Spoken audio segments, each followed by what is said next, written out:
It all started with a small village that had big dreams.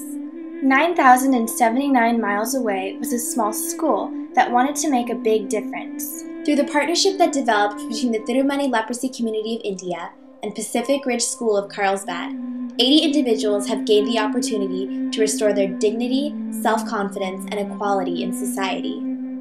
With our school's commitment to ethical responsibility and global engagement, we were able to establish a microlending system in Tirumani.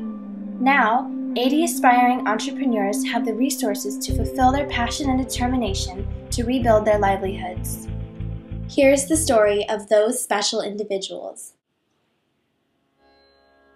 Tirumani was founded as a safe haven for those afflicted by leprosy. Although leprosy is curable, the stigma is not. Frequent ulcers and visible deformities force leprosy-afflicted individuals to be ostracized by society. They subsequently lose their jobs, self-respect, and dignity. As a result, the Tirumani community members must often take to begging in order to sustain themselves. While Tirumani is allegedly government-funded, each member receives only $3 per month. Even by Indian standards, this is a meager amount. Moreover, before we started working with Tirumani, it was not supported by any NGOs or outside services. While the members of Tirumani live in peace and harmony as a community, they face dismal living conditions. The homes are blocks, which are basic huts with worn-out floors and tile roofing. Indian summers are unbearably hot and humid, reaching up to 110 degrees. Homes have no means to mitigate these conditions. No air conditioning, no fans, no proper ventilation.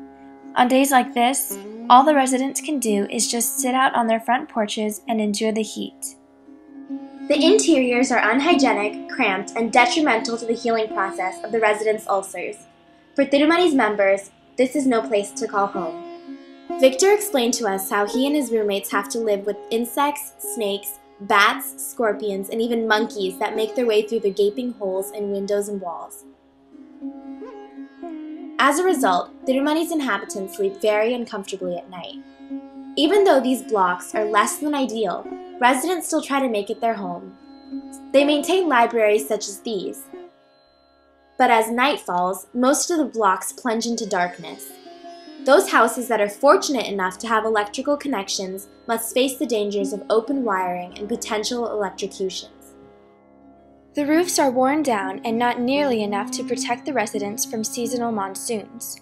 During these rainstorms, many of the residents must hold umbrellas to protect themselves from the heavy downpour within their own homes, sometimes for days and nights.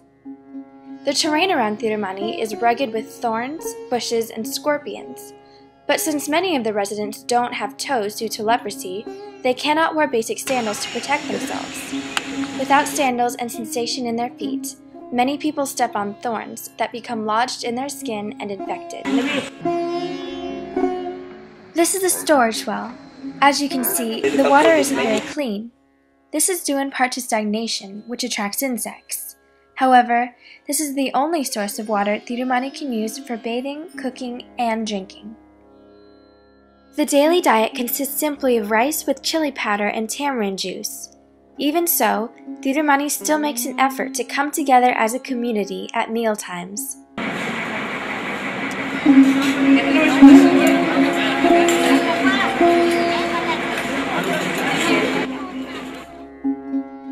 All in all, Tirumani's members lack the fundamental human rights to adequate food, water, and shelter.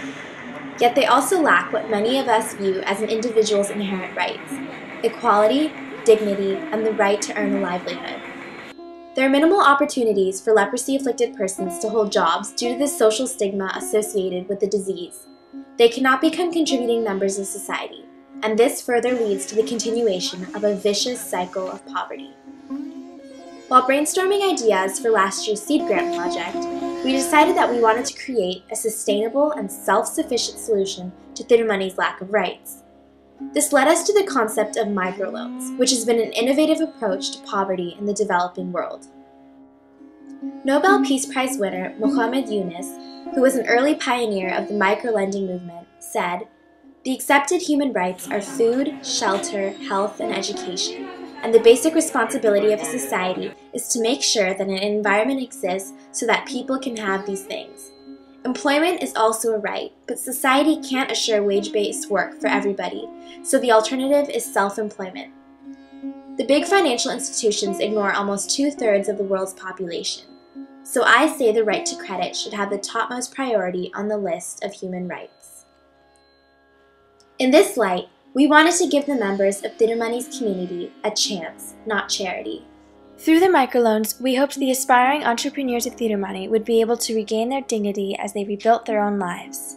Through our partnership with Sri Ramakrishna Mutt of Chennai, a non-profit organization dedicated to aiding the less fortunate, 19 entrepreneurs have already received loans and established their businesses as of June 2010, which range from opening a handcrafted jewelry store to selling micrograde stickers for legislations.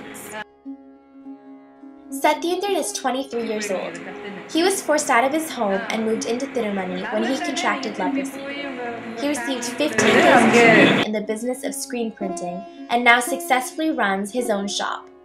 According to Satyendran, business is good.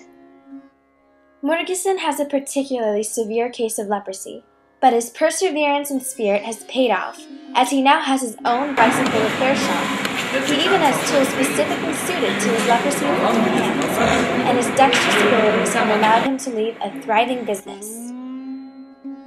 According to Mr. Shiva, our liaison to Tirumani, the microlending system has enabled the community members to double their incomes and eat 3 meals a day instead of just 1. This gentleman was a freedom fighter during India's pursuit of independence from the British. He described to us how Gandhi took a special interest in Tirumani and decided to visit. However, the British did not want him to enter the colony, so he stopped just short of the railway tracks, where the members of Tirumani came out to see him. Those who have lived to remember the day still cherish the memory of this special day. Despite the immense hardships Tirumani's members have had to overcome, they still maintain an appreciation and joy for life. They have made great strides towards achieving their goals and regaining their dignity. Dreams come true in small steps, and we feel honored to have partnered with Tirumani along one of these steps. We look forward to continuing this fulfilling journey with Tirumani's members.